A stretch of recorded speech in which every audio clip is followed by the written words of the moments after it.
कि मुख्यमंत्री विद्यालय सुरक्षा कार्यक्रम के अंतर्गत जुलाई माह के तीसरे शनिवार का विषय है हाथ धुलाई, व्यक्तिगत स्वच्छता, आसपास की साफ सफाई, कचरा प्रबंधन की जानकारी और इसका अभ्यास। तो आज हमारे जो बच्चे हैं, बच्चों के माध्यम से जानेंगे इस विषय के बारे में। खाने से पहले और खाने के बाद हमें हाथ धोना चाहिए और हम व्यक्तिगत स्वच्छता के बारे में बात कर रहे हैं। हमें नियमित दांतों की सफाई करनी चाहिए। हमें अपने पैरों को धोते रहना चाहिए। हमें नियमित स्नान करना चाहिए। अपने नाखूनों को साफ और धोकर रखना चाहिए।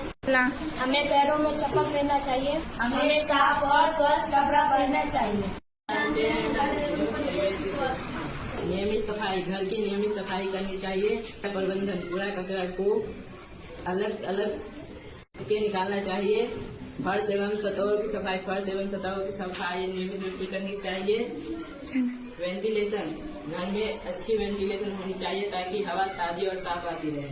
परिवेश की स्वच्छता, पार्क और खुले स्थान सफाई, पार्क और खुले स्थान को साफ रखना चाहिए।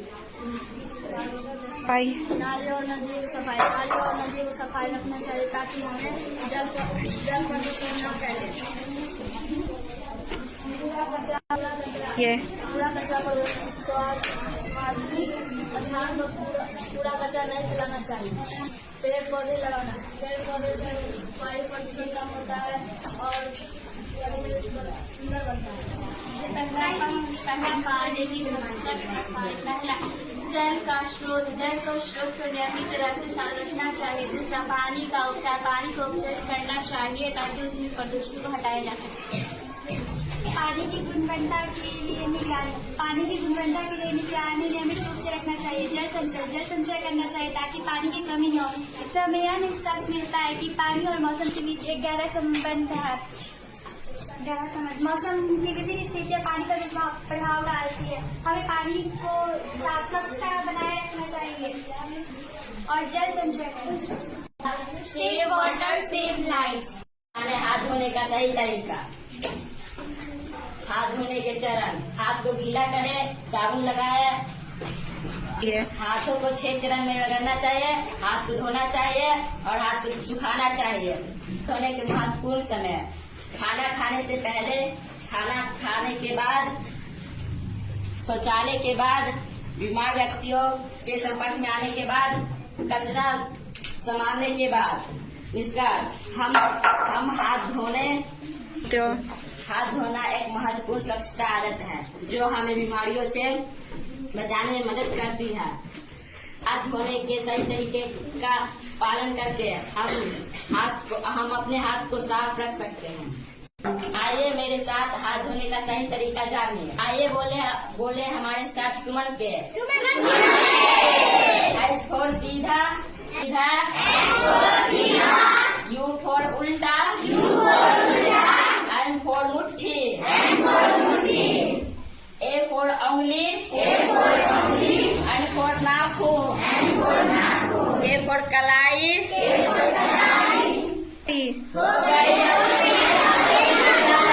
आप बोलिए।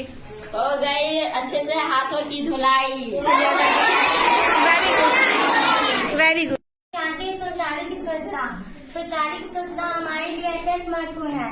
शौचालय की स्वच्छता के लिए सुझाव: पहला, नियमित सफाई। दूसरा, साबुन और पानी। तीसरा, सुविधा। चौथा, निरीक्षण। पांचवा, कूड़ा और कचरा का प्रबंधन। शौचालय की स्वच्छता के लाभ: स्वास्थ्य। स्वच्छता हमें बीमारियों से बचाती है। स्वच्छता, शौचालय की स्वच्छता हमें स्वस्थ एवं स्वच्छ वातावरण प्रदान करती है। आत्मविश्वास, शौचालय की स्वच्छता हमें आत्मविश्वासी बनाती है। निष्कर्षण: शौचालय की स्वच्छता हमारे स्वास्थ्य एवं हमारे स्वास्थ्य के लिए अत्यंत महत्वपूर्ण है। इसीलिए हमें नियमित शौचालय की सफाई करनी चाहिए।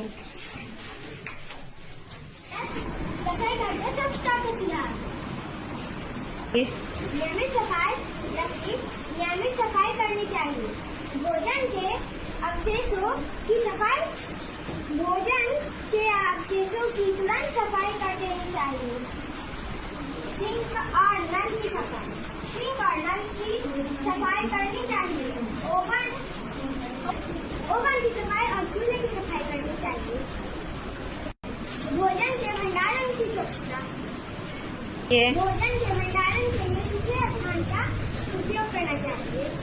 कूड़ा कचरा का प्रबंधन। रसोई घर में कूड़े कचरे का प्रबंधन होना चाहिए। स्वास्थ्य रसोई घर की स्वच्छता में बीमारियों से बचाती है। भोजन की गुणवत्ता। रसोई घर की स्वच्छता भोजन की गुणवत्ता को बनाए रखने में मदद करती है। स्वच्छ वातावरण। रसोई घर की स्वच्छता स्वच्छ वातावरण प्रदान करती है। और परिवेश की साफ सफाई करने पर जो कचरा प्राप्त होता है उसे 2 भागों में बांटा गया है। हाँ, वेरी गुड। कौन कौन सा? गीला कचरा और सूखा कचरा। Very good. आइए हम गीला कचरा के बारे में जानते हैं। रसोई का कचरा, फल व सब्जी के छिलके, बचा हुआ भोजन, चाय की पत्ती, अंडे के छिलके, पेड़ पौधे की पत्तियां गीला कचरा कहलाती है। इनको हम हरे रंग के कचरे वाले डिब्बे में रखेंगे। Very good. आइए जानते हैं हम सूखे कचरे के बारे में।